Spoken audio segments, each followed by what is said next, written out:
Discuss issues rather than matters of transportation. I'm joined by my colleagues, Monique Mortlock, who's based in Cape Town, Lindokuhle Xulu, who is in Johannesburg, and Dasen Thathiah, who is in Durban. Thank you so much, colleagues, for your time this morning. But let me start with you, Monique. I mean, we're talking about the situation on the roads. I understand that you'd be taking a trip on the Golden Arrow bus. How's it looking just in terms of transportation and South Africans getting back into the groove of just public transportation in general?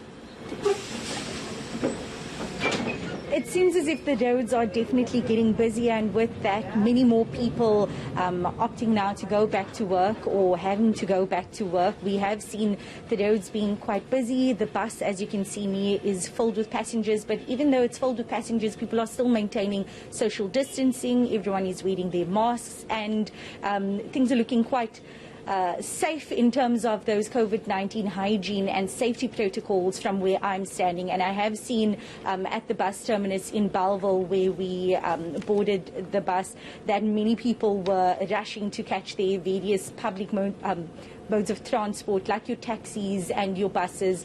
We know that there's been a limited train service when it comes to Metro Rail, hence people opting for the taxi or the bus when it comes to public transport in Cape Town. Well, Monique, that's what's happening in Cape Town, but let me move over to Durban right now. Of course, my colleague Dasen Thathiah is visiting various places there around Durban as well. And Dasen, just coming to you in terms of the level 1 lockdown compliance and just how traffic volumes are working around the city. How's it looking there?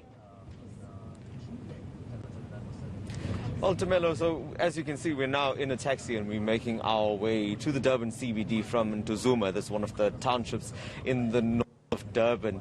And if we were just looking at the numbers that we were coming from, that already tells us that the number of people that were out at this hour to catch a taxi has dropped. Now, whether that is as a result of more people working from home, or whether it's indicative of perhaps some people now not having jobs to go back to, that is something that is difficult to get a definitive answer on.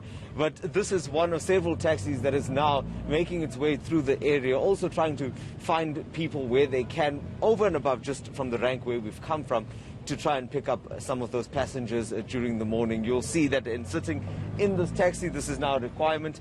Everyone here has to have a mask on, as much as there is 100% capacity that's allowed during for these local trips. These are now the requirements. So it's certainly a very different experience. I've been sitting here and I was just reminiscing to when I used to take a taxi back at university at times, and it's this trip now to town has taken me all the way back there. Tumelo, I appear to have lost my line with you. Hopefully we can re-establish it before we continue the conversation. All right, well, thank you so much, Dasen, for that update. I'm going to move to Johannesburg while we try and get your line back. Lindokuhle Xulu, colleague, you are, of course, at Park Station, I understand, where I assume the trains have started operating.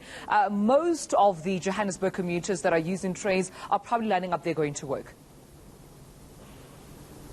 Well, Tumelo, we are just outside Park Station. We are set to make our way to the union buildings using a car. But of course, the Park Station is a connecting hub where many of the commuters, ranging from those that are using the taxi, some of those that park their cars here and use trains, either the Gautrain and Metro Rail, just going to different places. So we will be using a car. We will be monitoring the roads as we move towards Pretoria to get a sense of whether or not South Africans are back on the roads, particularly because it's level 1 and there was talk of opening up the economy and recovering in terms of the economy, meaning that more and more sectors have been open. But we just want to get a sense, 6 months into the lockdown, when we move to level 1, what does this mean for our roads? And that is why we will be making our way to Pretoria and just monitoring those traffic. I would predict that we will not be having a very difficult time in terms of that because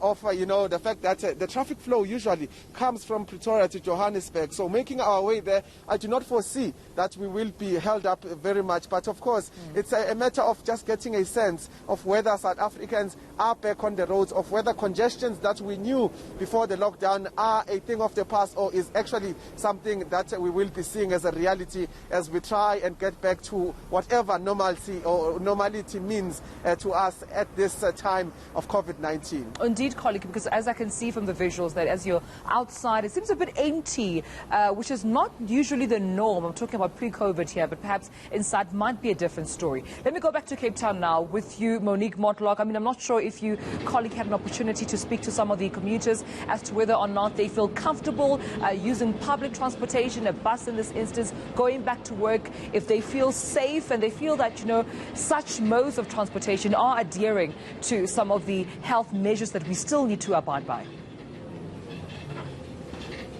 Yes, it seems that's the general consensus, especially here. As you can see, people, as I mentioned before, they are wearing their masks. People are maintaining a good social distance in the buses, which is something that pre-COVID was quite rare to see because, as you know, public modes of transport like your buses were usually quite cramped spaces, people sitting quite closely next to each other, as well as in your taxis.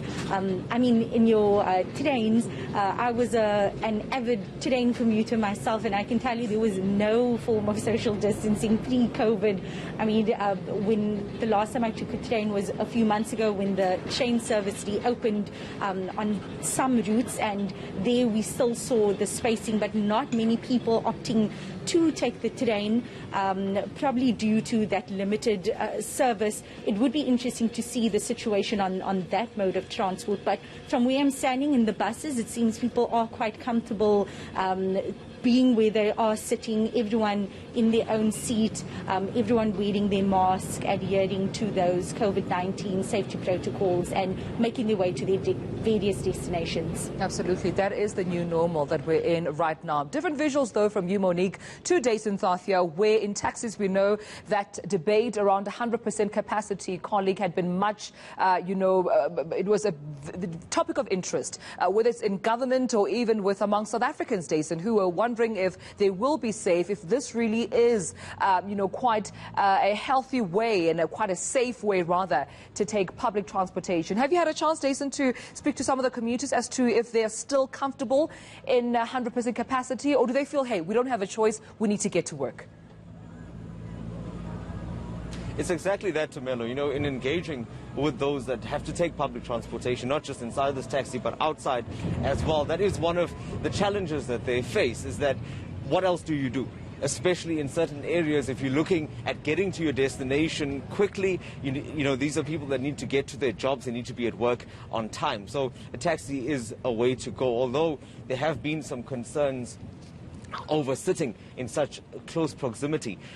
There is really no other choice, as I mentioned, because especially for those that are now fortunate enough to still hold on to their jobs, they need to take these risks. There are these precautions that are taken like everywhere else in the country, as I mentioned, the masks and the sanitizing, but unfortunately there is only so much that can be done, because ultimately this is the mode of transportation that most South Africans rely on, and it's no different here, even in Zuma, where we've just left. We're now finally making our way to the CBD.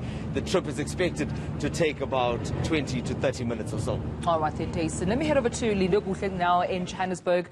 Lindo, I know that even though you're just outside of Park Station right now, you're actually en route to Pretoria to monitor traffic volumes. And I'm just curious to know if you've had an opportunity to engage even with the Johannesburg Metro Police, or even the traffic department, rather, to be more specific, around any challenges they've encountered under level 1 lockdown. We're only getting into our week 2. Have they encountered any challenges with anyone not abiding by, sticking to those regulations? Well, we did hear, Tumelo, in fact, with some of the reports that had been coming, especially as we move to level 1, that there have been some arrests in terms of traffic infringements that have been made. But I think if you could monitor as well, just moving around, it is quite simpler. We did see traffic when we were monitoring last week. We did see traffic by N1 North moving towards Johannesburg, but we also saw police visibility on the roads. They ensuring that there is that a compliance in terms of some of the regulations put in place, and just traffic regulations in general. And in fact, over the weekend, driving around, You would have seen, in fact, some more of Johannesburg Metro Police Department operations, as well as the South African Police Services joint efforts there to ensure that there is an adherence to some of the regulations. But one of the things also, Tumelo, that is a known trend is that when people go to work, they sometimes, leave their cars at home, use the available modes of transport to get to work, because it's simply not worth it just idling in traffic every day. So people in the past have resorted to using public transport to get to work. But with this anxiety and with this COVID-19 and some of the regulations that taxis are allowed, for example, carrying 100%, so some people might just revert back to driving instead of using public transport. And even if that has economical implications, but people are more worried about some of those things, and that ultimately results in in some of the congestions that we have been seeing. But we will be making our way to the union buildings now, just to get a sense of how the roads are looking like, with all of those components taken into account. Monique Mortlock in Cape Town, Dasen Thathiah in Durban, and Lindokuhle in Johannesburg. Thank you so much, colleagues, for this update.